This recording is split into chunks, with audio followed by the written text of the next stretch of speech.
જે રીતે ઠંડી પડી અને ઠંડી બાદ હવે માવઠાની આગાહીને લઈ ખેડૂતોની ચિંતામાં વધારો થયો રહ્યો છે, ત્યારે આપણી સાથે છે હવામાન નિષ્ણાંત આંબાલાલ પટેલ. કાકા, અત્યારે તો ઠંડી ને હવે ઠંડી બાદ છે શિયાળામાં માવઠું, એટલે કે ખેડૂતોની ચિંતા વધી રહી છે. શા કારણે આ માવઠું થશે?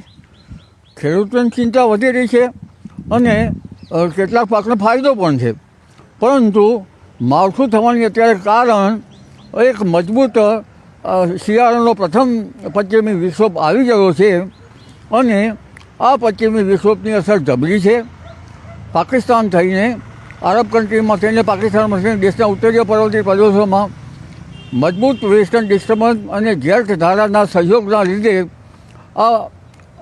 આ પશ્ચિમી વિક્ષોભમાં જબરદસ્ત ફેરફાર થશે. લગભગ દેશના ઉત્તરીય પર્વતીય પ્રદેશોમાં હિમાચલ પ્રદેશમાં બરફવર્ષા થશે, લેન્ડસ્લાઇડથી સાચવવું રહ્યું. ઉપરાંત જમ્મુ કાશ્મીર, હરિયાણા, પંજાબ, રાજસ્થાન, મધ્યપ્રદેશ, યુપી, પૂર્વ યુપીના છેક ભાગોમાં પણ ભારે પવનના તોફાનો, કરા અને કેટલાક ભાગમાં ગાજવીજ સાથે વરસાદ થવાની શક્યતા રહેશે, જેની સીધી અસર ગુજરાત ઉપર થશે. રાજસ્થાનના સંલગ્ન ભાગો અને લગભગ કચ્છના થોડા ભાગોમાં કમોસમી વરસાદની શક્યતા રહેશે, જેમાં ગુજરાતના ભાગોમાં મહેસાણાના ભાગો ઉપરાંત લગભગ એના એડજોઇંગ ભાગો તેમજ પંચમહાલના ભાગો, પૂર્વ ગુજરાતના ભાગોમાં કમોસમી વરસાદ થવાની શક્યતા રહેશે.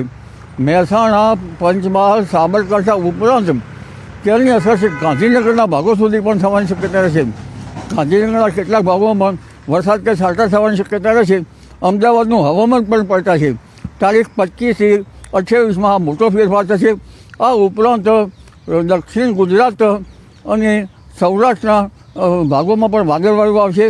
છેક પશ્ચિમ સૌરાષ્ટ્ર, જામનગર, રાજકોટ, સુરેન્દ્રનગર, મોરબી અને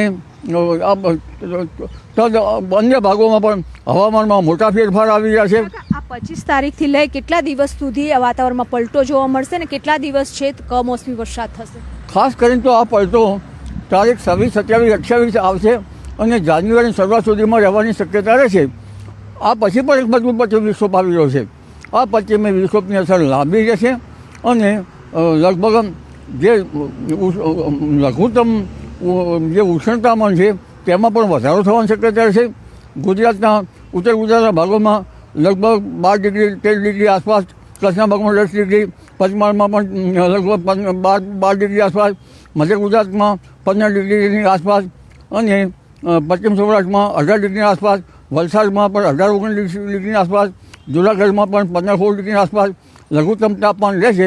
એટલે ઠંડી જાણે લગભગ તારીખ 30મી ડિસેમ્બર સુધી તો ગાયબ થઈ ગયો તેવું દેખાશે, પણ છતાં ઉત્તરીય પર્વતીય પ્રદેશના હિમવર્ષાના કારણે ઠંડા પવનોના કારણે ઠંડી લાગવાની શક્યતા રહેશે.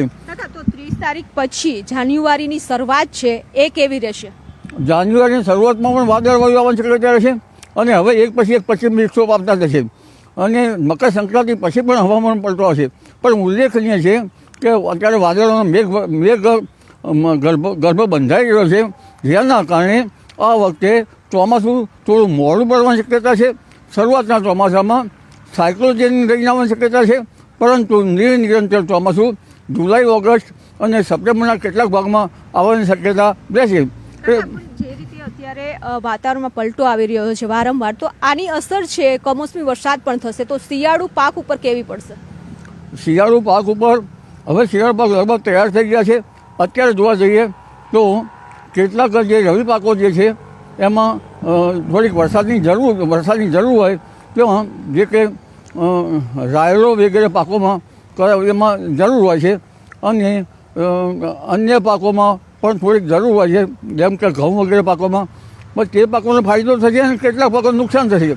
પરંતુ પાછોતર વરસાદ જે છે એ તો લગભગ ઊભા રવિ પાકોને અને જે લેવાના હોય છે, જેમ કે જીરું છે, અજમો છે અને બીજા અન્ય પાકો જે છે એમાં નુકસાન, રાઈ છે વગેરે પાકોમાં નુકસાન તો થવાની શક્યતા રહેતી જ હોય છે. એટલે પાછોતર વરસાદથી ઘણા પાકોને નુકસાન થવાની શક્યતા રહેશે.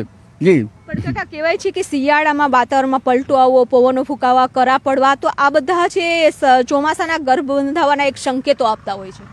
હા, કારણ કે માગસર ગરમ રહે, પોષ જે ઠંડો રહે, તો આ વખતે પોષમાં ઠંડો રહેવાનો છે. વરસાદ કદના સંકેતો છે. પોષમાં હિમ પડવું જોઈએ, મહામાસ છે મેલો રહેવો જોઈએ. એ આપણું શાસ્ત્ર ઘણું ઉત્તમ છે. જેમાં અપર વિન્ડમાં કે લોઅર વિન્ડ કે જે વાયુ શોમાં વાદળો થાય છે તેના કરતાં જે આધુનિક વિજ્ઞાન છે તેના કરતાં આ પરંપરાગત વિજ્ઞાન જે છે એમાં ઘણું ઉત્તમ પરિણામ, ચરાચર પરિણામ મળવાની શક્યતા રહે છે. જેથી વરસાદ ગર્ભ હવે વાદળો બનતા કે સીધા વેસ્ટર્ન ડિસ્ટર્બન્સ, અરબ સાગરનો ભેગ, બંગાળ સાગરનો ભેગ અને અત્યારે વાદળો બની રહ્યા છે. જેના કારણે શરૂઆતનો જે વરસાદ થશે એ સાયક્લોન જેની રેન્જ થશે, એટલે સામાન્ય વાયુક્ષોભ અને વાવાઝોડાના કે એવા કારણે થશે.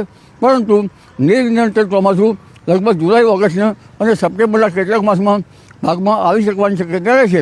એટલે ચોમાસું ક્લાઇમેટ ચેન્જ ઘણું ગમે છે, પણ ચોમાસું આ વખતે થોડુંક મોડું પડશે. શરૂઆતમાં વરસાદ થશે, પણ નિરંતર ચોમાસું મોડું પડવાની શક્યતા રહેશે. જી